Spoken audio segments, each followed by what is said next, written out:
Let us see some more examples which are given below to find the difference between direct and indirect speech. Now here you can see Riddhi says, I want to learn French. Now here when we have changed this into indirect speech, Riddhi says that she wants to learn French. Now here you can see that says did not change. Similarly, want has become wants. It did not change to the corresponding tense. See the next. Ankit said to Ria, I will go to Malaysia next week. So Ankit told Ria. Now whenever you have a conversation between two people, you have to use the reporting verb told. That he will becomes would go to Malaysia the following week. Now while changing direct speech into reported speech or indirect speech, you have to keep certain points in mind. Number one, as I said earlier, inverted commas and commas which are used to separate the reported speech from the rest of the sentence have to be removed. Second thing, as I said, a conjunction if needed, so that will depend upon the kind of sentence, is used after the reporting verb. And which conjunction, as I said earlier, it's that. Other than that, the tense of the speech is changed according to the tense of the reporting verb. That means if the reporting verb is in a present or future tense, the tense of the reported speech remains unchanged. Whereas if the reporting verb is in a past tense, the tense of the reported speech changes into a corresponding past tense, that is the very next. Now here you can see says did not change. The reason is it was in present tense.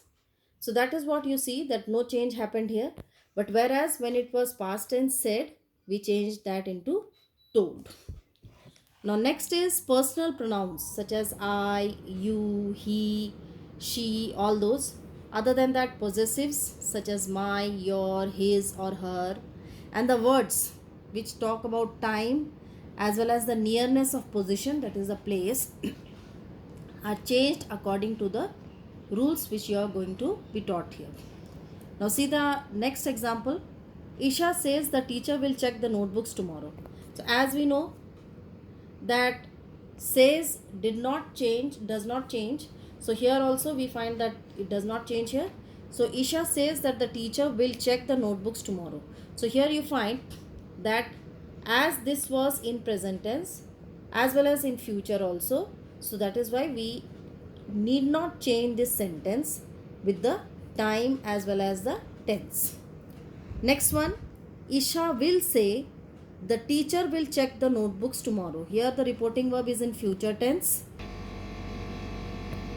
Isha will say that the teacher will check the notebooks tomorrow. So here also you find no change was there. But see the third one. Isha said the teacher will check the notebooks tomorrow. So Isha said that the teacher would check the notebooks the next day. Another one, here you find, as I said earlier, when two people are there, then only it changes into told. Otherwise, the reporting verb remains said. Isha said to Ritu, the teacher will check the notebooks tomorrow. So, two people are there. Isha told Ritu that the teacher would check the notebooks the next day. Now, remember, in assertive sentences, now here you need to remember that the reported speech can be given to you in any kind of sentence. So in assertive sentences, or as we say statements, reporting verb said remains unchanged if it is not followed by to, that is after said if no to is given, and or is changed into told, replied, suggested, etc. as per the context or as per the situation.